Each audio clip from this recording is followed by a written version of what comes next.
आणि बुलेटिनच्या सुरुवातीलाच महत्त्वाची बातमी। मराठी विरुद्ध उत्तर भारतीय हा मुद्दा सध्या तापलेला असतानाच माजी मरीन कमांडो प्रवीण तेवतिया यांनी अकलेचे तारे तोडलेत। हो, अकलेचे तारेच तोडलेत। 26/11च्या हल्ल्यावेळी राज ठाकरेंचे योद्धे कुठे होते असा सवाल तेवतियांनी विचारलाय। मुंबईच्या दहशतवादी हल्ल्यावेळी मुंबईला वाचवणारे महाराष्ट्राबाहेरचेच होते अशा आशयाचं वक्तव्य तेवतियांनी केलंय। मात्र ज्या वेळेला हल्ला झाला त्यावेळेला दहशतवाद्यांचा सामना करण्यासाठी मुंबई पोलीसच सगळ्यात पुढे होते। तुकाराम ओंबळे, विजय साळसकर यासारखे वीर दहशतवाद्यांच्या सामोरे गेले। ते सगळ्यात आधी समोर होते दहशतवाद्यांच्या। प्रवीण तेवतिया ज्या मार्कोस तुकडीमध्ये होते ती तुकडी खरं तर उशिराने फील्डवरती सक्रिय झाली होती। त्यामुळे तेवतिया यांचा हा दावा फोल असल्याचं दिसून येत आहे आणि ज्या पद्धतीने ते वक्तव्य करतायत त्यावर अनेक प्रश्नही उपस्थित होत आहेत। काय म्हणलेलं होतं नेमकं तेवतिया यांनी तेही पाहूया। दर्द नहीं है ये, एक्चुअल में ये पूरा फैक्ट है। 2008 में भी इस व्यक्ति ने ऐसा ही नौटंकी की थी और यूपी बिहार वालों को MNS के जो सो कॉल्ड वॉरियर हैं उन्होंने ऐसा ही किया था। उनको जगह जगह पर मारा था, पीटा था मराठी को लेकर। और जैसे ही 26/11 हुआ और टेररिस्ट अटैक हुआ, उसके सारे के सारे सो कॉल्ड वॉरियर कार्यकर्ता जो थे वो पिछवाड़े में पूंछ दबाकर दिखाई नहीं दिए। और ये भी खुद दिखाई नहीं दिया, उद्धव ठाकरे दिखाई नहीं दिया, उसकी पूरी फैमिली दिखाई नहीं दी। राज ठाकरे कभी आके इसने एक शब्द नहीं बोला, क्योंकि जो बचाने वाले लोग थे, जो सेना के जो लोग थे, वो मैक्सिमम यूपी बिहार से थे। और जो फ्रंट लाइन वॉरियर के रूप में मैं वहाँ पर रहा, ताज में मैंने जाके पूरा मोर्चा संभाला, टेररिस्ट का सामना किया। मैं खुद यूपी से हूँ और चौधरी साहब के गांव से हूँ। 5वें प्रधानमंत्री जो रहे वो मेरे गांव से हैं, उसी गोत्र से मैं हूँ। तो राजनीति हमको मत सिखाओ, राजनीति को बिल्कुल अलग रखो और भाषा को बिल्कुल अलग रखो। हमें भी प्राउड फील होता है, मराठी एक भाषा है, हमें खुद उसके ऊपर प्राउड है, बट उसका राजनीतिकरण ना करें। राजनीतिकरण बिल्कुल गलत है। अगर आपको राजनीति करनी है ना तो काम को लेकर के करें, विकास को लेकर करें, जॉब को लेकर करें। आप जॉब क्रिएट करो। कितनी जॉब आपने क्रिएट की हैं? आपने कितने विकास के कार्य किए हैं? मुझे एक भी बता दो। पूरा का पूरा जो MNS ने आज तक कोई भी विकास का कार्य किया हो बता दो।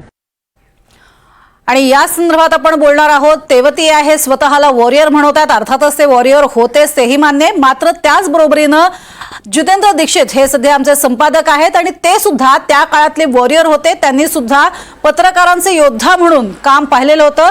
सर, जितेंद्र सर, मुळात ज्या पद्धतीने तेवतिया अकलेचे तारे तोडतायत ते योद्धे म्हणतात, अगदी खरं आहे, पण तुम्ही सुद्धा योद्धे होता, तुम्ही सुद्धा पत्रकारांचे योद्धे म्हणून काम पाहत होतात। खरंच किती या सगळ्या वक्तव्यामध्ये तथ्य आहे असं तुम्हाला वाटतंय? तेवतियांचं म्हणणं खरंच बरोबर आहे का? असं आहे की तेवतिया हे चुकीच्या म्हणत आहेत, कारण की ज्या दिवशी हे घडलं 26/11/2008 साली सर्वात आधी फर्स्ट रेस्पॉन्डर्स जे होते ते मुंबई पोलीसचे जवान होते।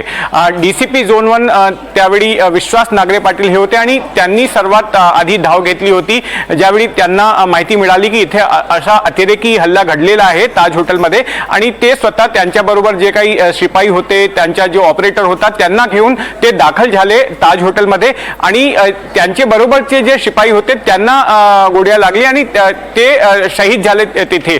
आणि त्याच्यानंतर हे जे तेवतिया आहेत ते मरीन कमांडो होते आणि मी त्यावेळी तिथे होतो कव्हरेज करण्यासाठी। मरीन कमांडोज हे 2-3 तास नंतर आले तिथे। सर्वात आधी मुंबई पोलीसची टीम पोहोचली होती, त्याच्यानंतर मरीन कमांडोजचे लोक पोहोचले होते। ते 3-4 तास तिथे थांबले आणि नंतर निघून गेले। नंतर NSG ची टीम ती आली दिल्लीहून आणि त्यांनी टेक ओव्हर केला आणि शेवटचा जे लढा होता, शेवटची जी लढाई होती ते NSG चे कमांडोजने केली होती। जो अंतिम अतिरेकी बाहेर फेकला गेला ताज हॉटेल पासून, ते NSG ने त्याला मारला होता। तर हे सगळं जे आहे आणि NSG मध्ये पण खूप काही मराठी कमांडोज पण होते, मी त्यांना ओळखतो, माझी त्यांच्याशी भेट पण झाली होती। नरिमन हाऊस मध्ये जे कमांडोज गेले होते त्यातही मराठी कमांडोज पण होते। तर हे जे भाषाचा वाद आहे याच्यात असा तेवतियाने जे काही विधान केलेलं आहे ते खूप चुकीचं आहे। आणि मी त्यांना आठवण करू इच्छितो की हे तुकाराम ओंबळे कोण होते जे रक्तबंबाळ झाले गिरगाव चौपाटीवर? संजय गोलकर ज्यांच्या कमरेला गोळी लागली होती, तरीही त्यांना कसाबला जिवंत पकडण्यासाठी मदत केली होती, ते कोण होते?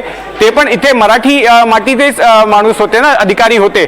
आणि Vijay Salaskar, inspector Vijay Salaskar, ATS chief Hemant Karkare, additional commissioner Ashok Kamte, हे कोण होते?